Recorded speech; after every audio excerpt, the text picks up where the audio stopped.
I don't fuck. পুরাতন খেলনা আমি সবসময় গরিব মানুষদের ডোনেট করে দিই। কষ্ট তো একটু পাইছি, বাট দুনিয়া কিন্তু গোল। আমি বুঝলাম না এই আপুটাকে আবার কে হইতেছে কষ্টটা দিল। জানি না। তুমি ভাবছো তোমাকে ছাড়া আমি বাঁচতে পারবো না? লল। কে বলছে হচ্ছে আপনারা বাঁচতে পারবেন না? আপনাদের একটা গেলে 10টা যেছে এমনিতেই খাড়াইয়া থাকে।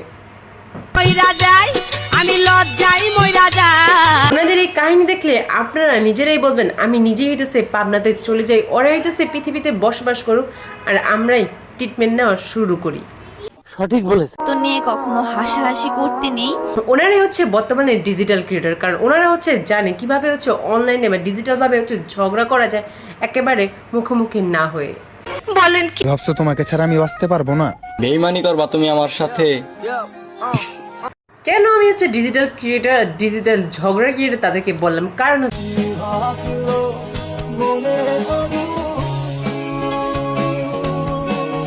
আপনাদের চোখে এটা লাগতেছে যে একটা ছেলে আর একটা মেয়ে হচ্ছে রোমান্টিক ডান্স করতেছে, কিন্তু না, এটা একটা মেয়ে না, এটা হচ্ছে একটা খেলনা।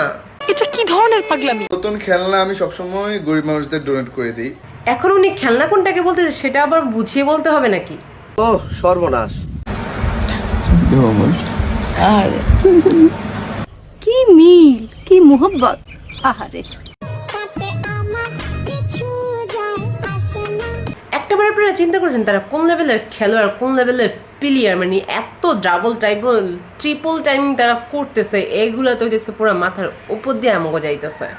আমার লাভ লস নেই, আমার লাইফটাই লস। I don't fuck. এই টিকটকের প্রিন্স পুরো ফুল হইতেছে মজায় আছে, কিন্তু এগুলো দেখার পর তার মায়ের কি অবস্থা সেটা দেখবেন না? আমার একটা লাইফ আছে ভাই, আমার একটা জীবন আছে ভাই, আমি আমার মতন মুভ অন করবো, আমি আমার মতন ঘুরবো, আমার ফ্রেন্ডদেরকে নিয়ে। বেচারাকে কোনো রকম হচ্ছে স্বাধীনতা দিচ্ছে না, কিচ্ছু দিচ্ছে না। গজব বেজতি।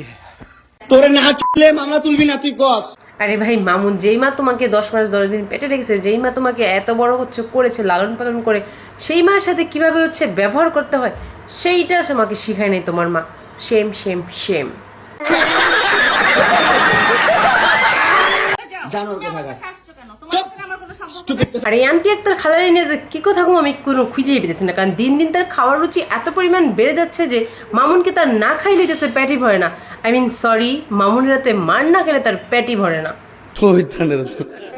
ট্রান্সফার কেন করবি তোর মোবাইলে? তুই আমারে অজ্ঞান করে আমার মোবাইল থেকে ডাটা ট্রান্সফার কেন করবি তুই? এতক্ষণ ধরে ভিডিও দেখে যখন আপনারা কোনো কিছু বুঝতে পারেনি, তো আপনাদের জন্য শর্টকাটে একটুখানি বিস্তারিত বলে দিই। বলো বাবা। এই যে মামুন তার মায়ের বাসায় গেছিল, আর তার মা তাকে আদর যত্ন করে খাওয়া দাওয়া করে একটু ঘুম পাড়ায় রাখছিল, আর এই ঘুমের মধ্যে সেই তার মোবাইলটা নিয়ে দেখে তার সন্তান এর সাথে কুকৃতি করতেছে। এইগুলো তার মার সহ্য হয় না, এই কারণে তার মা হইতেছে এগুলা পাবলিশ করে দেয়। লো কথা কি ক্লিয়ার না ভেজাল আছে?